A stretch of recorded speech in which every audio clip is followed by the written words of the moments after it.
अपने हाथों लिखती थी निशु देशवाल ने अपना अंत। पहले ही जानता था जो काम वो कर रहा है उसमें कितना खतरा है। निशु ने कह दी थी ट्रैक्टर पर ही होगा उसका अंत। निशु देशवाल के चाहने वाले की आंखों से आंसू नहीं सूख रहे। निशु देशवाल की शादी को अभी 1.5 साल ही हुआ था। घर वालों ने निशु की शादी 21 को उम्र में ही कर दी। अभी 6 महीने का बेटा भी हो चुका था। निशु अपनी जिम्मेदारी को भी बखूबी समझता था। निशु देशवाल ने अपने एक ब्लॉग में कहा भी था कि अब उसे ट्रैक्टर से स्टंट करते वक्त डर लगने लगा है। निशु ने कहा कि पहले वो स्टंट में अपना 200% देता था, लेकिन अब 100 भी नहीं दे पाता। निशु का कहना था कि अब उस पर एक परिवार की जिम्मेदारी है। निशु देशवाल ने यह भी कहा कि उसे ट्रैक्टर से बहुत प्यार है। अगर कभी उसकी मौत आए तो ट्रैक्टर पर ही आए, तो उसे वो मौत भी हंसते हंसते कबूल होगी।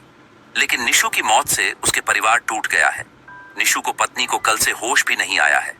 बेटे को आंखों में पिता के लिए इंतजार अब भी दिख रहा है, लेकिन उस मासूम को कौन समझाए कि अब उसके पापा लौट कर नहीं आने वाले।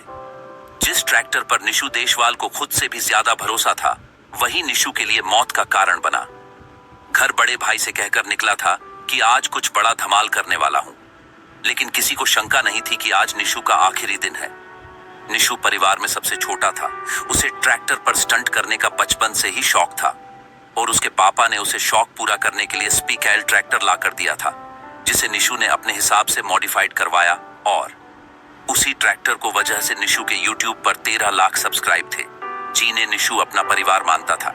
लेकिन यही स्टंटबाजी के चक्कर में लोग इस हद तक गुजर जाते हैं कि कभी कभी वो उनके लिए भारी पड़ जाता है, और यही निशु के साथ हुआ।